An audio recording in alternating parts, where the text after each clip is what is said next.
ආයුබෝවන් ඔයාලා හැමදෙනාටම අද මම ඔයාලට අරගෙන ආවේ තවත් පුඩින් වර්ගයක්. බටර්ස්කොච් පුඩින්. මේ පුඩින් එක හරිම රසවත්, හදන්නත් හරිම ලේසි. මේවා හදන්න ඕන වෙන දේවල් මම පහළ තියෙන ඩිස්ක්‍රිප්ෂන් බොක්ස් එකේ දාන්නම්. එතනින් ඔයාලට ලේසියෙන්ම බලා ගන්න පුළුවන්. මගේ වීඩියෝ වලට ඔයාලා කැමති නම් මගේ YouTube channel එකටත් subscribe වෙන්න. ඔයාලා දැනටමත් subscribe වුණේ නැත්නම් පහළ තියෙන රතු පාට subscribe button එක click කරලා ඒ ළඟම තියෙන පුංචි සීනුවත් ක්ලික් කරන්න. මගේ වීඩියෝ එකට ලයික් එකක් දාලා යාළුවොත් එක්ක ෂෙයා කරන්නත් අමතක කරන්න එපා. බටර්ස්කොච් පුඩින් එක හදන්න ඕන වෙනවා. කිරි මිලිලීටර් 400යි, බිත්තර 5යි, සීනි මේස ඇහැඳි 2යි, ලුණු ටිකක්, එන්සල් 5-6ක් බෙදලා කොටාගත්ත කුඩු, වැනිලා තේ හැඳි 1යි, බටර් ග්‍රෑම් 60යි, සීනි ග්‍රෑම් 200යි. ඒ කියන්නේ කෝප්ප 1යි. මම මුලින්ම සීනි ටික සාස්පානකට දානවා. අඩුම ගින්දරේ මේ සීනි ටික කැරමල් කරගන්න ඕන. සීනි ටික පිච්චුනොත් පුඩින් එක තිත්තරහ වෙනවා. ඒක නිසා සීනි ටික පිච්චෙන්නේ නැති වෙන්න කැරමල් කරගන්න ඕන. සීනි ටික නිතරම හැඳි ගන්න. ටිකක් වෙලා යද්දී අන්තමින් දිය වෙන්න පටන් ගන්නවා. එතකොට නිතරම හැඳි ගන්න.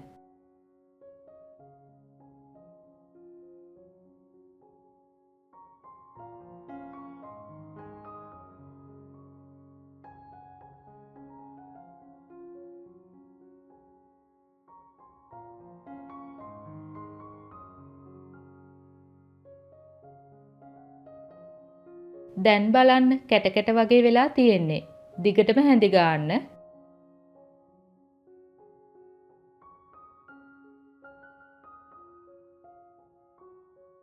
දිගටම අඩු ගින්දරේ තියන්න.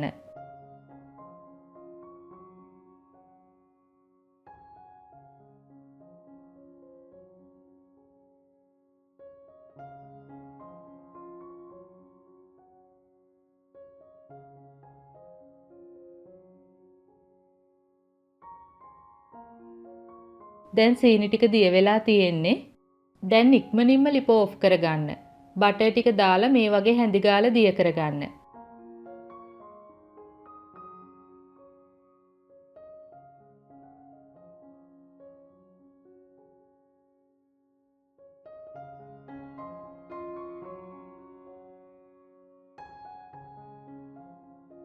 දැන් බලන්න අපේ බටර්ස්කොච් සෝස් එක.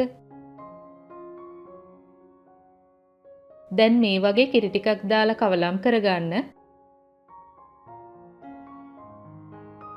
ඉතිරි කිරි ටිකත් ටික ටික එකතු කරගන්න. මේ කිරි සාමාන්‍ය කාමර උෂ්ණත්වයේ තියෙන්න ඕන.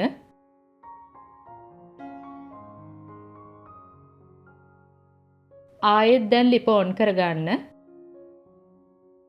දැන් සීනි කැරමල් ටික හයි වෙලානේ තියෙන්නේ. ඒ ටික දිය වෙනතුරු දැන් හැඳි ගන්න ඕන.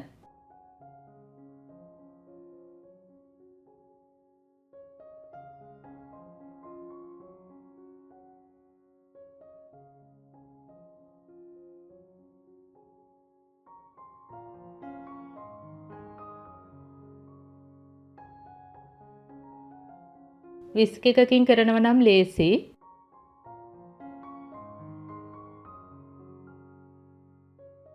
දැන් සීනි ටික දිය වෙලා තියෙන්නේ. කිරි ටික උණු වෙන මට්ටමට ආවම ඇති. දැන් මේ කිරි එක හොඳටම නිවෙන්න ඕන. කිරි ටික නිවුනට පස්සේ බ්ලෙන්ඩර් ජාර් එකට බිත්තර ටික එකතු කරලා හොඳට බ්ලෙන්ඩ් කරන්න. විනාඩියක් විතර ඇති.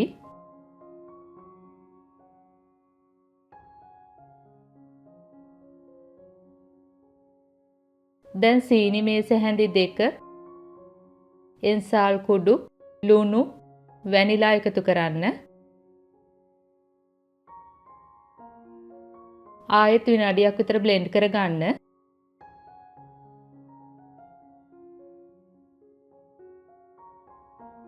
දැන් කිරි ටිකක් එකතු කරලා ආයෙත් බ්ලෙන්ඩ් කරන්න.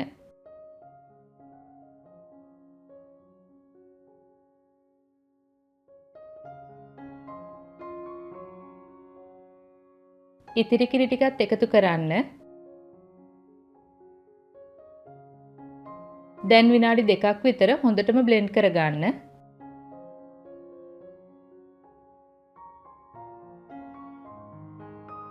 මේ තියෙන මගේ පුඩින් එක හදන භාජනය මම මේකේ හොඳට බටර් ගාගෙන තියෙන්නේ.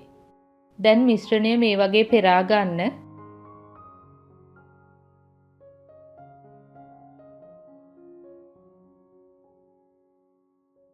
මේ වගේ ෆොයිල් කොලයකින් ආවරණය කර ගන්න ඕන, නැත්නම් ස්ටීම් කරද්දී පුඩින් එකට වතුර එකතු වෙන්න පුළුවන්.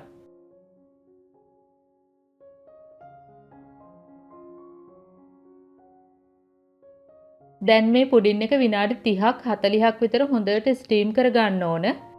මේ තියෙන්නේ ස්ටීම් කළ පුඩින් එක. ඔයාලට පුළුවන් ටූත් පික් එකක් දාලා බලන්න ස්ටීම් වෙලා ඇතිද කියලා. මේ පුඩින් එක හොඳටම නිවෙන්න දීලා ෆ්‍රිජ් එකේ පැය 2ක්වත් දාලා තියන්න ඕන. දැන් මේ පැය එකහමාරකට පස්සේ මම පොඩි හැඳිමිටකින් වටේ මේ වගේ බුරුල් කරලා අනිත් පැත්තට හරව ගන්නවා.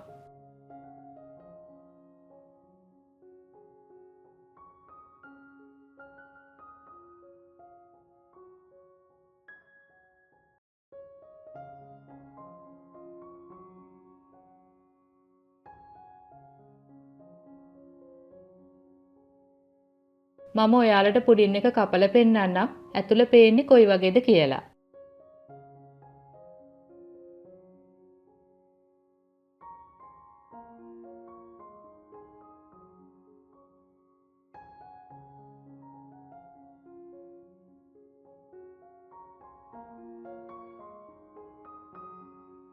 දැන් පුඩින් එක පේන්නේ මේ වගේ. හරිම සොෆ්ට් පුඩින් එකක්.